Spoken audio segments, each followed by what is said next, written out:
All right. So, how has technology changed from the '70s until now? Technology, the use of computers has changed in the number of computers, the size of the computers, the capabilities. Is just unbelievable. When I was in high school, there were no computers in high school. Then we added in the math room, they had one that took up about half the classroom. They built a wall around it, and no one else could use it.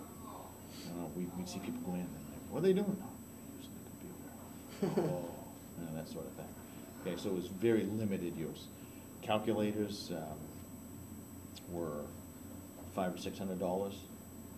Only the rich kids had calculators that could do scientific calculators that we have today. No graphing calculators, nothing like that. But just the ones that had the trig functions were very expensive, and they were about the size of a VHS tape container, the whole box. So that has dramatic use of computer technology has dramatically increased. Other technologies, that's more of the application of the computers and electronics, iPods, things like that, and music storage. Yeah, it's just that's unbelievable. What do you think about like cell phones and everything? I like cell phones. I think they're great, except I hate them in school. I hate it. It is such a distraction, such a temptation to cheat. Those types of things. Texting, I survived. I didn't have to, talk to my girlfriend in the next room all the time, or, get calls from mom in the middle of the day, that sort of thing. We survived it. But it's just, the nature of the beast. With every technological advance, there's advantages and disadvantages. How have prices changed since then? They've gone up. Everything's gone up.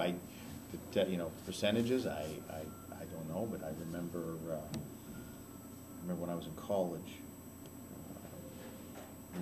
I remember gasoline, when I first started driving, broke the dollar barrier, and everybody's panicking. Oh my goodness, how am I going to afford this? How am I going to get to school? How are we going to get to work? And we're talking $1.10, $1.20 a gallon. And I mean, when I was a kid, I remember when I was very young, 25, 30 cents a gallon for gasoline. So it has gone up. Has gone up a lot, and it's all relative. You make more money. I think they were even saying that even with our high gasoline prices, the percentage of our income that goes to purchasing fuel for our vehicles is at par to where it was when I was younger. Do you remember the Vietnam War at all? Yep, I remember it very well. I remember probably the first thing I think I remember about it was I was in Cub Scout, Boy Scouts. Just gone into Boy Scouts. Yeah, I know. But I didn't last long there, but I was beside the point. But I remember we had a leader in the Boy Scouts who was young. He was drafted, and all of a sudden he was gone. Where'd he go? He had to go to Vietnam, and you never saw him after that. I don't know. He made it back or not, but he went in the military, was drafted, and had to go. I remember when I was a kid, they had the draft, and they would draw your birth date by a lottery. But how they do the lottery now, pull the numbers?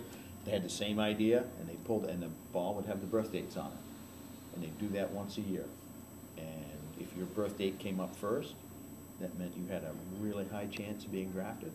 And if your birth date was the last one drawn, you might not, you probably wouldn't be drafted. And my mother keeping track. My brothers and I were nowhere near old enough to do that, to be drafted. But I remember mother keeping track of our birth dates when they were drawn, saying, "Oh, we're okay. We'll be all right." That sort of thing. And I remember her telling me we were going to go to Canada. If I had to go. If I was going to get drafted, we're going to Canada. I said, "Nah, we're not going to Canada." I said, "Yes, you are." I said, "No, we're not." But it never got to that point. It ended when I was a junior in high school. And I remember thinking, am I going to get drafted? Am I going to have to You know, am I going to Vietnam? Because we grew up with it. You know, it's like you guys have kind of grown up with the problems in the Middle East. You know, I grew up with hearing about Vietnam all the time. I think even now Iraq has lasted longer than Vietnam did. But I remember it. Were drugs a big problem back then? Yeah, unfortunately they were. You know, back, and I think it kind of goes in cycles. Back when I was a kid, you know, I remember LSD, acid stuff was prevalent, and then it seemed to be replaced by marijuana. I was never really involved at all in that, so I didn't, it was something else that other people did, and but it does seem to be today, to me, more prevalent, especially pot being much more accepted. I hope it's never legalized, but it is much more widespread and it's scary. I know, you're being really good, being patient, hang in there, kid. I'm getting you. How has the education changed from the 70s? Well, one huge thing is the use of the computer in the classroom. And we have encyclopedia, we have limitless amount of information available in the classroom now at our fingertips. Type in the numbers on the keyboard and you're there. When I was in high school, you'd go to the library, look stuff up in the encyclopedia, and then you're worried. You say, "Oh, shoot, this encyclopedia is 5 years old. How accurate is this?" That's now, you're looking stuff on the internet and you say, "Holy cow, this is 5 hours old. How accurate is this?" It's the information, the availability of information is tremendous. I think it's a great tool, great asset. Comparing students today to students when I was in high school, if I showed any disrespect, swore in the classroom, dropped an F-bomb, no questions asked, you were done. 3 days, suspended, 3 days. The behavior in the classroom is not what it was. Much more distractions, many more distractions.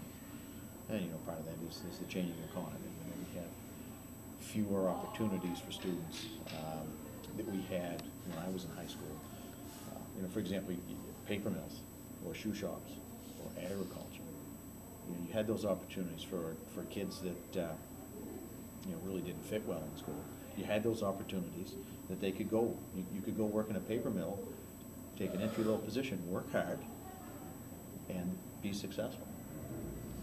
Today, those options aren't there, so people have to stay in school longer and have to do some things that they really don't enjoy, in some cases.